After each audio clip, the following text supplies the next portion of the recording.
CTV family. Catch us live on your TV screens. PT where we be. 425 on your TV screen. EKSE, EKSE. The sting is too catchy. EKSE live. Love, love, love, love. We also have a lip sync battle where you're going to see presenters performing this title sequence. Who does it best? Who do you think is going to take the crown? Me. Oh, okay. Who do you think is going to take the crown? I think nothing. I think we need to move 1 million right now. Yes, yes, of course. We have Jarette chatting to us. Jarette is the founder of #I'mStaying, as well as the founder and director of Move 1 Million. Jarette, welcome to EKSE. Thank you very much, and thanks for having me. Okay, so let's start with #I'mStaying, because I think that was your first kind of baby. I know that you were in property before you kind of moved into politics. How did that come about? Sure. So I don't know about moving into politics. Just slow down there a little bit. But so I'm staying wasn't intentional. I mean, well, it was intentional to the point where we wanted to get people sort of thinking along the same lines as where we were. But the idea was that there was so much tension in the country. There was so much anger. Every time people opened their mouths, it was about something negative going on. People were just flying the coop, jumping overseas and that sort of thing. So I thought to myself, I'm actually I'm a participant in this, because I'm the one that's perpetuating this, this negativity. I'm talking about it all the time. Not to say that negative things don't exist, because we know that in South Africa we're fraught with challenges. But if we're going to continue to perpetuate this, and we're going to do it at mass scale, as a society, then no positive can come from that. So the idea was to start focusing on good thoughts and good words and good deeds, and then see what kind of effect we could change on people's behavior, just using those three basic principles. I'm interested, I'm sorry to cut you off, I thought you were done. I'm interested in finding out, who are you telling that you're staying? Are you telling to the packers and movers, or are you telling the people that wish you to move? So I think it was a statement that you could have read in either way. I mean, I don't have a passport. I can't leave the country. My daughter can't leave. None of us can. Okay. So from my perspective, it was a matter of saying, like, I'm staying in South Africa. What am I going to do about it? Yeah. But a lot of people they've got their own interpretations, and I guess that's what's cool about the hashtag, is that people, they use it however they want it to, however it affects them and how it resonates with them. Yeah. The hashtag, because we know a lot of movements kind of start on social media, but it's really hard to translate it and actually practice it in real life. I guess I want to ask you, how did you move that? Because I understand it was a Facebook kind of group. Yeah. How did you move that from a media platform into practicing something that actually has an actual effect on people in real life?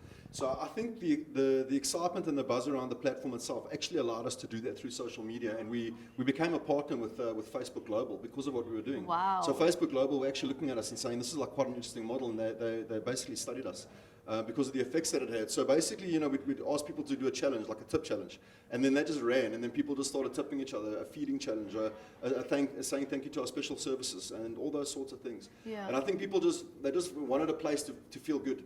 And that's what that platform provided. It provided this opportunity to feel good. And as a byproduct from that, what it actually did is open the door for social cohesion. Because now you've got all the different races, all the different cultures in South Africa basically sharing in each other's food and the experiences and the niceties, the things that had happened to them when people had rushed to their aid to help them out. Yeah. So what it really did was give us a perspective into like a microcosm of what South Africa looks like, which cuts straight through the narrative of what our politicians are telling us, that we don't like each other, that we're race-based, that we hate each other based on the color of our skin and based on our cultural differences. And that just said to me, no, well, 1.2 million people have come together, so that doesn't, that sort of defies what you're saying. Yeah. And I thought that was quite powerful.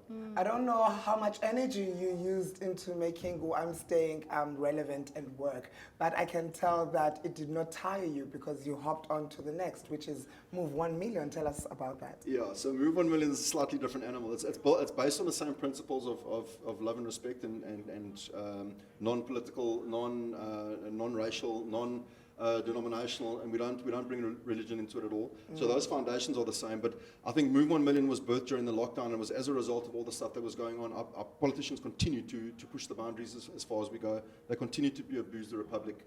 We've got 15 million people in this country that aren't able to eat today.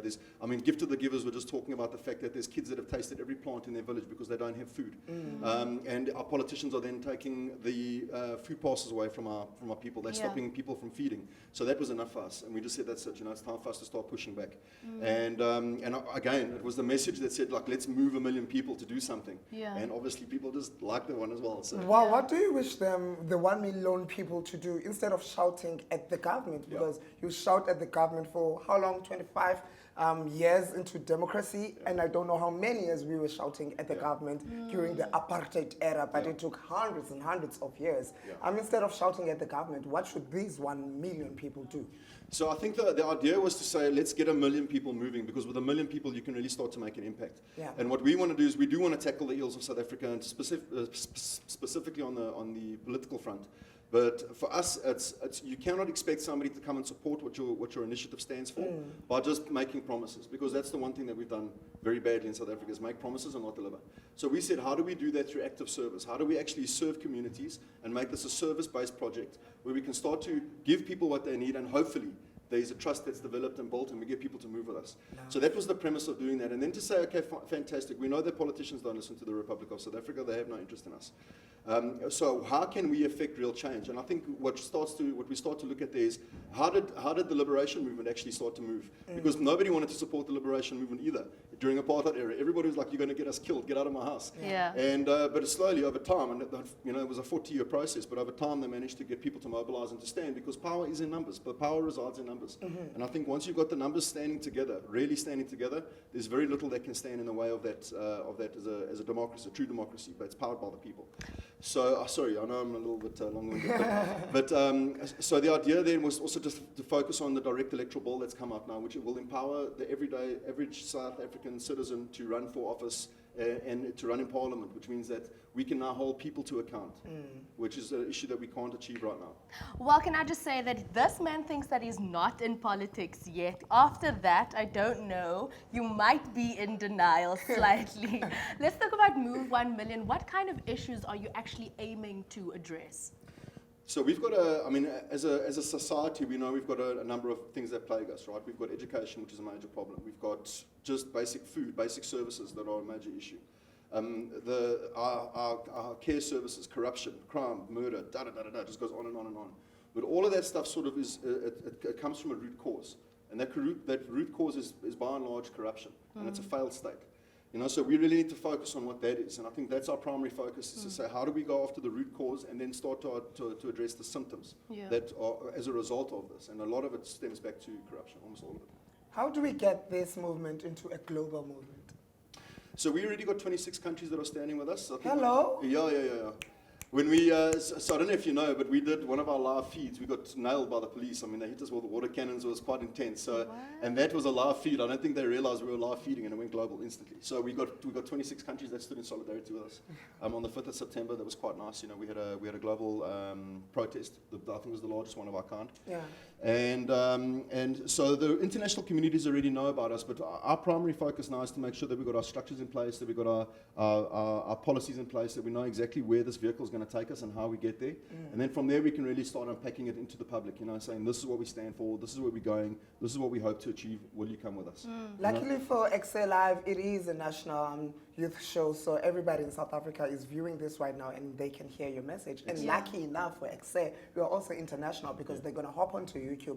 Everybody in the world, if they click EKSE, they're going to hear you speak about it. Wonderful. So now, once the person listens to the message and it speaks to them, how do they get involved? How do they say, Jarette, I want to be part of this movement? Or if you have any activations coming up, can they participate in that? Yeah, so we have activations every single week running across the country. We're active in all 9 provinces, and there's various schemes that are going on at the moment. We've got feeding schemes in Port Elizabeth. There's awareness campaigns in KZN. There's an awesome project in Diepsloot right now with a creche that we're busy helping to build. There's something for everybody, in fact. I mean, there's 300 kilograms of pet food that was just sponsored in the south of Johannesburg. Wow. So literally any way that you want to get involved. I think the most important thing is there's 2 things. One is we're not a political organization. We are an organization that is for the people, by the people, end of story. It gets powered by the people, and there's no other way to that. The other thing is that in order for us to grow in this organization, what we need to do is create a social aspect where people can connect socially. We need to be talking to people that are not voting, the 20 million people, 52% of our country that doesn't want to vote anymore, and understand why they don't want to vote, and see how we can get hold of them to support this initiative, which is, again, not a political party, but a movement. Quickly, under 10 seconds, where can people find you? At Move 1 Million, that's all our socials. You can just jump onto that at Move 1 Million, and it will take you to Twitter, Instagram, Facebook. That's the big one. Facebook group is the big one. Cool. There's 560,000 In people. 2 minutes, you're gonna find us here. Let's go to a quick ad break.